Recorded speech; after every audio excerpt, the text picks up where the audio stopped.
Today is that day. I told Mr. Knoll, don't do anything stupid. Adam Reynolds, 44, was murdered by his two teenage roommates, Jacob Bryan and Willow Reynolds. Police say Adam, a devout and good Christian, was leaving for work when two roommates knocked him unconscious from behind with a shovel. The two paranoid teenagers then went on a rampage, hitting Adam in the head 5 times with a shovel before stabbing him several times. When it became clear that Adam was not breathing, Jacob and Willow stole his car keys and fled the scene. When Adam's girlfriend came home to witness the tragedy, she immediately called the police. Police eventually found the two suspects in a tent in the middle of the forest. However, they claimed in court that Adam was a nasty guy and had been trying to poison them by adding an unknown powder to the drinks they bought.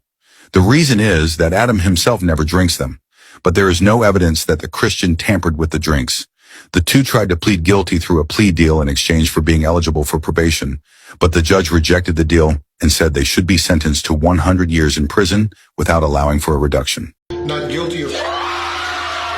Sarah was sentenced to life in prison for shooting and killing Ethan Cole, the man who raped and murdered her 8-year-old daughter. In the courtroom, Sarah watched in disbelief as Ethan Cole, the killer of her 8-year-old daughter, walked out of the courtroom with a smug grin after the jury delivered a not guilty verdict. The verdict immediately sparked an uproar in the courtroom. Seemingly calm amidst the chaos, Sarah reached into her pocket, pulled out a handgun, and without hesitation, fired. Ethan Cole, hit by 3 bullets, collapsed on the spot. The courtroom descended into pandemonium. Deputies subdued Sarah, but she did not resist. She remembered her daughter's body dumped by the river, and Ethan Cole's twisted claim that her 8-year-old daughter had seduced him. Sarah sought only revenge for her daughter. Now Sarah, originally the victim, faces a murder charge. Sarah's concealed weapon indicated premeditation, which the police called careful planning and presented as key evidence during the trial. The judge, in delivering the sentence, called it a tragedy for both sides and sentenced Sarah to life in prison. What are your thoughts on this?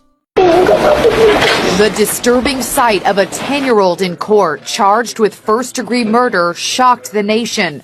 Her parents tried to comfort their weeping child. The grieving dad says he sat in that courtroom hoping she would see him and understand what she had done. The girl is said to suffer from severe emotional problems. She was living with foster parents who run a daycare center outside Eau Claire, Wisconsin, where baby Jackson was enrolled. The girl told police she was holding Jackson when he fell out of her arms and hit his head.